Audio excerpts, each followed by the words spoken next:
Olá pessoal, professor Delvaney aqui. Neste vídeo será mostrado um exercício que envolve o simulador Kyle Microvision. Então, o objetivo é simular um firmware que acenda os LEDs vermelho, azul e verde em sequência, somente uma de cada vez, com atraso de 0,5 segundos. Então, do enunciado, é importante identificar quais as ações estão envolvidas no firmware.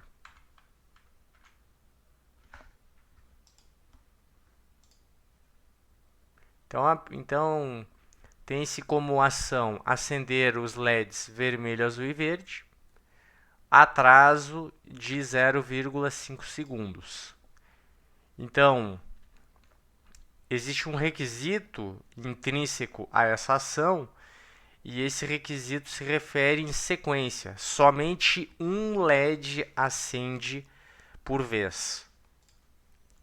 Então, nós sabemos que os LEDs são dispositivos digitais, ou seja, eles ou acendem ou apagam, eles têm apenas dois estados, e os LEDs do microcontrolador TIVA Launchpad, eles estão conectados no port F. Então, nos pinos do port F, PF1, PF2, PF3, estão conectados os LEDs vermelho, azul e verde, respectivamente. Então, basicamente, a fim de começar a escrever esse firmware, a primeira coisa que se faz é identificar quais os registradores do port F precisam ser acessados para configurar o microcontrolador de modo que os três pinos eles se comportem como saídas, ok? Então tem aqui a lista de registradores que devem ser acessados e os bits configurados de tal modo que aqueles pinos se comportem como saídas, tá? Então é interessante mapear esse registrador, ou seja, obter o endereço dele. E para essa finalidade a gente utiliza essa definição de ponteiro. Então, o primeiro registrador envolvido é o dir-R, certo? Então, consultando o datasheet do registrador, na página 659, nós identificamos que esse registrador ele está numa área que compreende o endereço 0x 4002.5000. Por outro lado, os três últimos dígitos, eles se referem a esse hardware do DIR, ou seja, fornece a direção do pino, se é a entrada ou se é a saída. Então, consultando a tabela 10.6 do datasheet, nós encontramos o que se chama de offset. Então, com o endereço do port F associado ao endereço do offset, nós observamos que o endereço desse registrador deve ser 4002.5400. Então, esse ponteiro que está aqui, com esse nome que está colocado aqui, ele precisa se referir a esse endereço de memória. E se a gente seguir essa metodologia para os próximos registradores, ou seja, nós temos, por exemplo, alternate function select, ou seja, ele vai se comportar como uma função especial, ele vai se comportar como uma saída normal. Então é necessário observar lá no datasheet qual é o offset. A gente identifica que é 420. Como continua sendo port F, 4002, 5000 permanece e a gente adiciona o offset.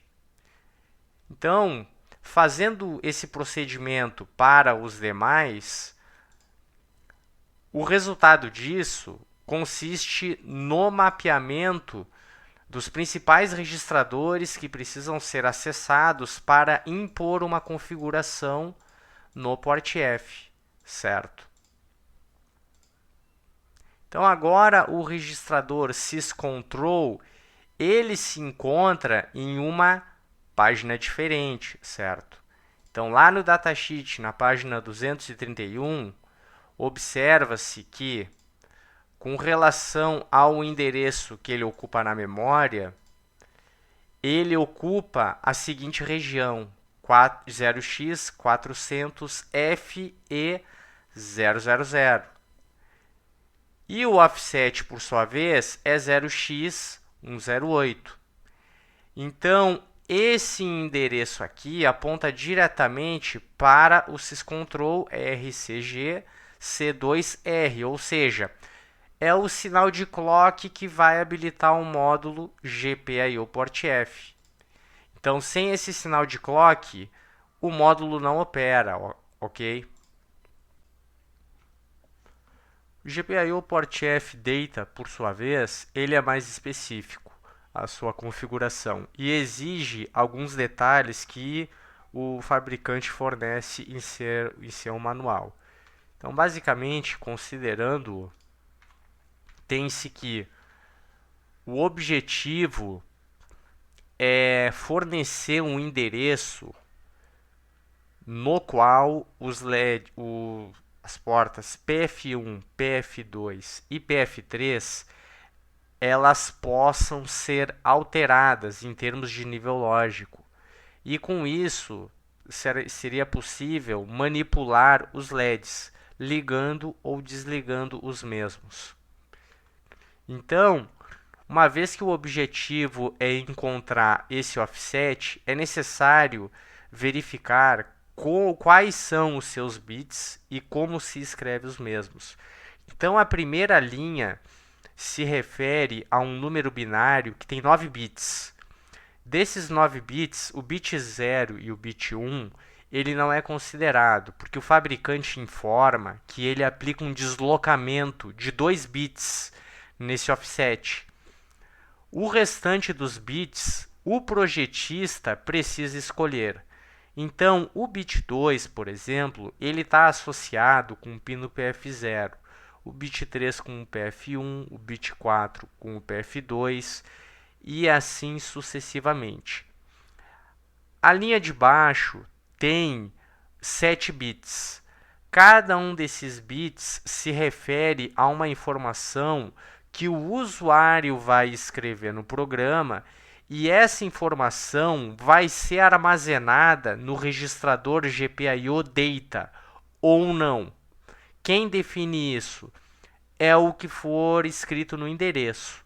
Então, por exemplo, se no número binário do offset constar zeros, significa que, independente da informação que o usuário desejar armazenar no registrador Data, o microcontrolador não vai escrever no registrador. Então, dessa forma, o usuário não consegue mudar o nível lógico dos pinos associados ao PF4, PF5, PF6, PF7. Por sua vez, se no offset constar um nível lógico alto em algum bit, que nesse exemplo é o bit 5, isso significa que o usuário ele pode alterar o respectivo bit do GPIO Data.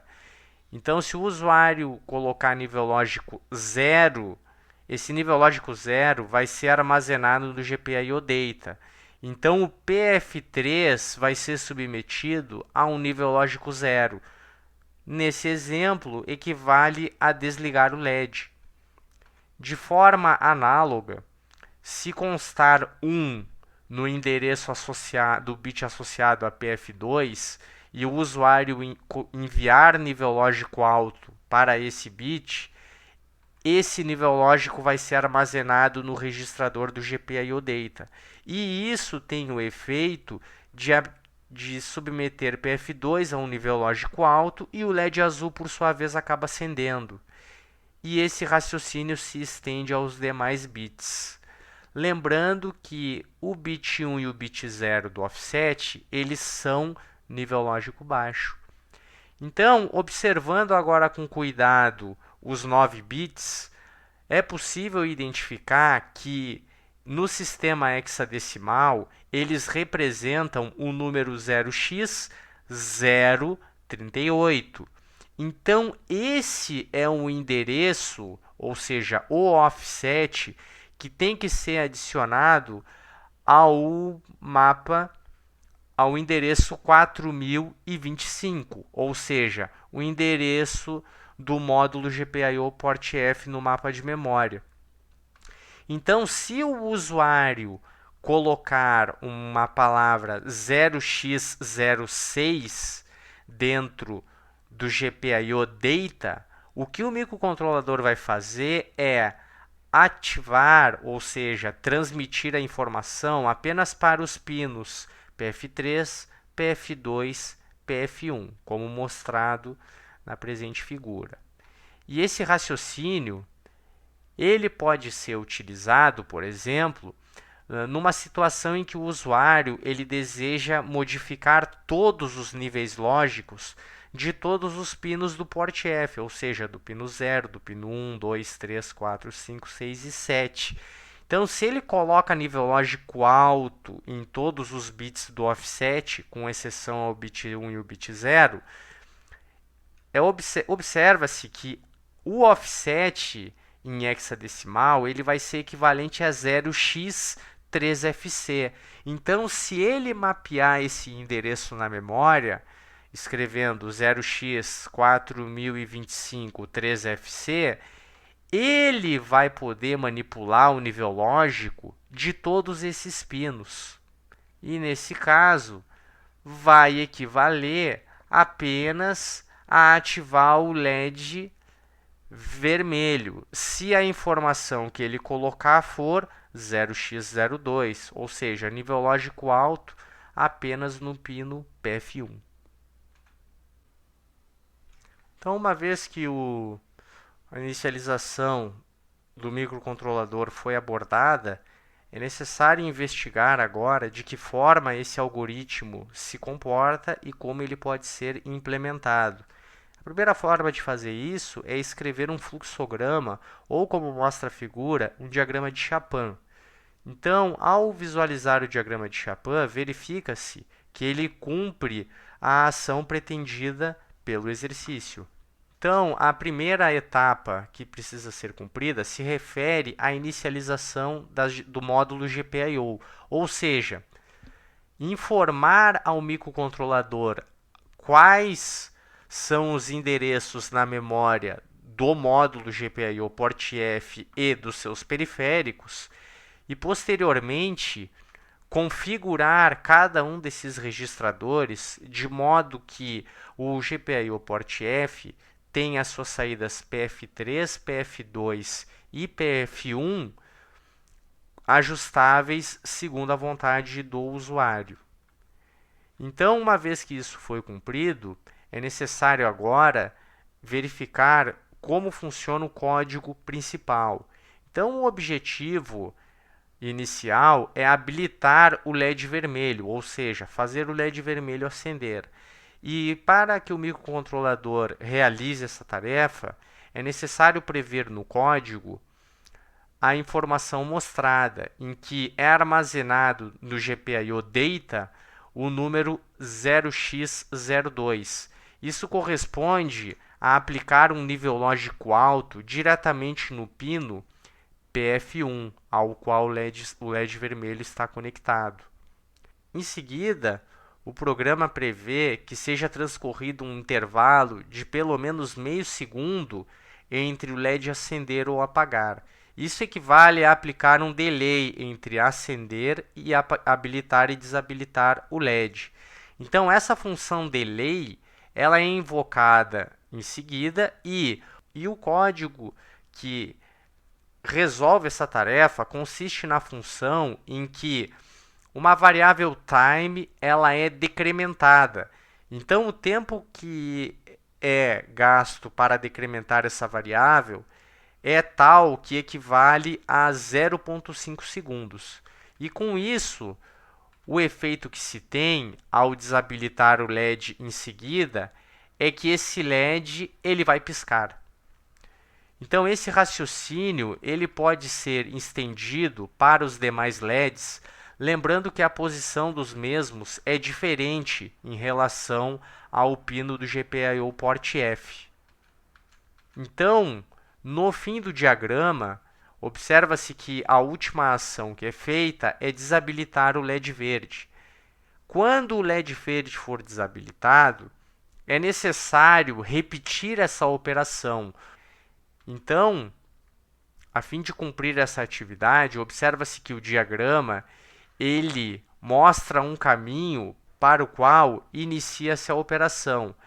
Então, isso equivale a colocar o código dentro da função while e dentro do while colocar um número 1, ou seja, vai ser sempre verdadeiro. Uma vez que o diagrama ele foi devidamente traduzido em um código de linguagem de programação C, é necessário, em conjunto com o código de inicialização, transcrever o mesmo para o compilador, o qual vai permitir tanto a simulação desse firmware quanto a gravação em uma placa.